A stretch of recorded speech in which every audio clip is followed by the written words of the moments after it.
Madam President, it's my understanding now I have 10 minutes, and then the distinguished junior senator from California will have 5 minutes, and I'll have 5 minutes for following. That's correct. Madam Chairman, first of all, let me just say in plain, and please tell me when I have 1 minute left, all right?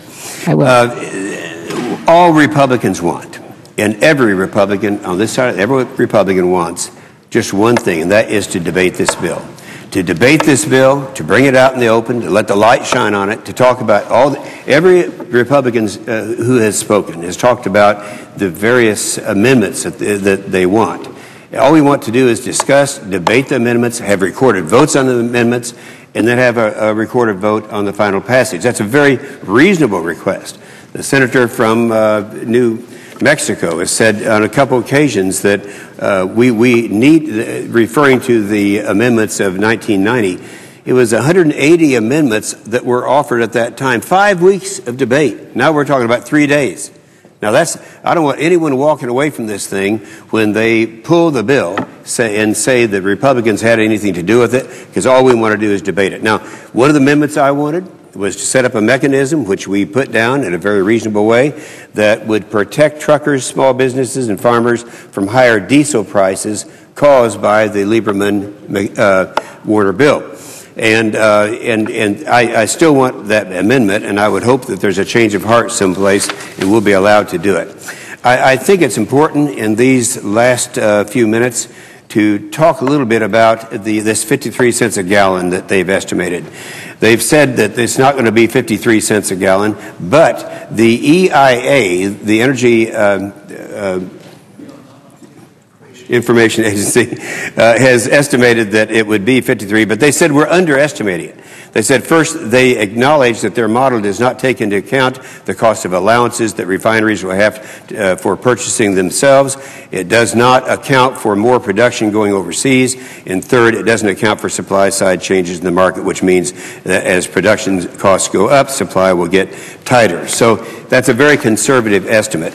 And since our junior senator from California has returned, let me just one more time talk a little bit about the tax increase. This is a massive tax increase on the American people. Now, at a press conference, Senator Boxer said on the 2nd of June, this is tax relief. Later on, she said in the same press conference, she says, we also have in this bill a very large piece, almost $1 trillion of tax relief, so that when we see some increases in energy costs, we can have tax relief. Then she talks about tax relief. What does the bill say? The bill says that the tax relief referred to is non-binding. It's sense of the Senate. That means it's just a conversation, and that it said it should be used to protect consumers.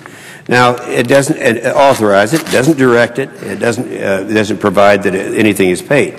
So what we're talking about here is that $800 billion is not going to happen. But assuming it did, that's after we have taxed the American people $6.7 trillion, then we might give them back $800 billion. That means for every $8 we tax them, we give them back $1. Next, nuclear. We've talked about, certainly the senator from New Mexico has been a leader in this.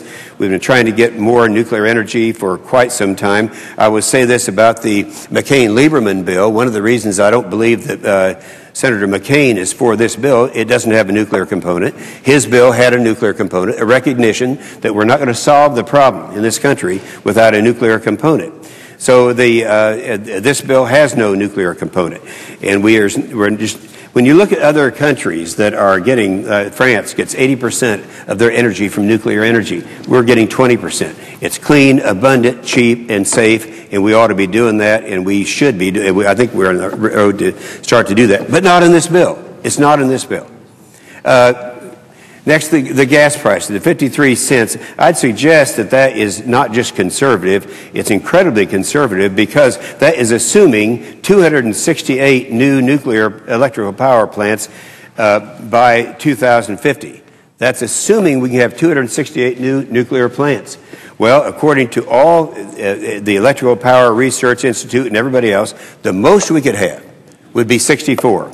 So that's 1/4 the amount. That means the increase in the cost per gallon most likely would be closer to $2 a gallon instead of 53 cents a gallon. On the $6.7 trillion tax increase, this is one where they say, well, we're going to give part of this back. Even if they gave back $2.5 trillion over that period of time, this would still be a $4.2 trillion tax increase. Now, you might say, what's all that money going for? Well, look behind me. There's 45 new or expanded bureaucracies that would be be established by this bill. In other words, if we do this bill, we're going to be taxing the American people $6.7 trillion, and it's going to be going to expanding and creating new bureaucracies, 45 of them. I can assure you, none of that money would be returned to the people of Oklahoma. Now, it's hard to explain to people, what does $6.7 trillion mean? You know, it has so many zeros, people their head starts to swim. In my state of Oklahoma, the analysis by Charles Rivers Associates says that each family of 4 in my state of Oklahoma will have to increase its taxes by $3,300 a year. $3,300 a year. That is a massive tax increase. If you go back and you look at the last major tax increase that we had in this country, it was the Clinton-Gore tax increase of 1993, where the taxes went up. It taxed America by some $32 billion. This would be closer to in the trillions. It would be 10, 12 times more than that. Then the last major thing to talk about is jobs. I don't know how anyone can look at this logically and come to the conclusion that this is not going to be the killer for jobs for America. I listened to my friends from Ohio and other states in the Midwest. We in Oklahoma don't really have this much of a problem, but in the manufacturing belt of the Midwest, Ohio, Michigan, Illinois, they're losing their manufacturing jobs. They have lost, some estimates, up to 25% of their manufacturing jobs because we don't have adequate amounts of energy to take care of those things. Well, this bill, according to the analysis that was done, would increase the jobs, the loss of jobs in the manufacturing sector by 9.5%.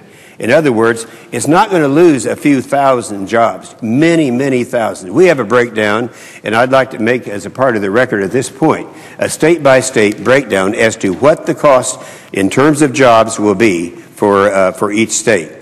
So if the manufacturing sector is going to be dropping another 10%, it is devastating. Now, where are these jobs going to go? The jobs are going to go to Mexico. They're going to go to India. They're going to go to China. There are a number of different places they'll go. But this is the interesting thing. I think the senator from Wyoming, Senator Enzi, gave a speech on this I thought was very good. In this speech, he talked about what happens when jobs go to China. When jobs go to China, they don't have any emissions restrictions in China. And so the problem you're going to have there is it's going to increase the amount of CO2 in the air. You know, there are a lot of people, and I have agreed in going into this debate, let's assume that it's true. Let's assume that man-made gases, anthropogenic gases, CO2, methane, are a major cause of climate change. I don't believe that's true, but we wanted to assume it because if we didn't do that, this debate would all be about science. We might end up winning the debate, but not in the short time that the leadership has given us for this bill.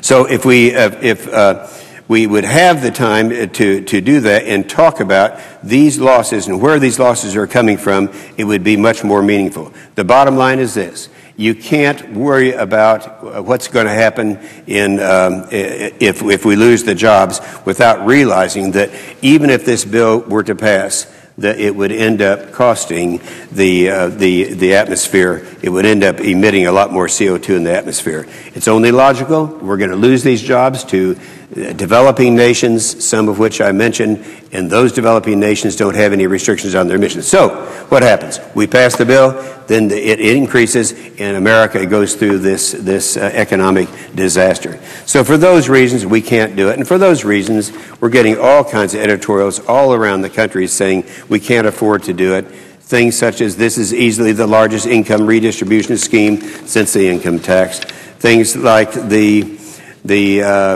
only thing that will cool is the United States economy if this bill passes. Things like the Boxer climate bill tax bill would impose the most extensive government reorganization of the American economy since the 1930s. Senator, you have another minute. And our only request, 1 minute, is that you let us debate the bill, debate the amendments, vote on the amendments, and vote on the bill. It's a reasonable request.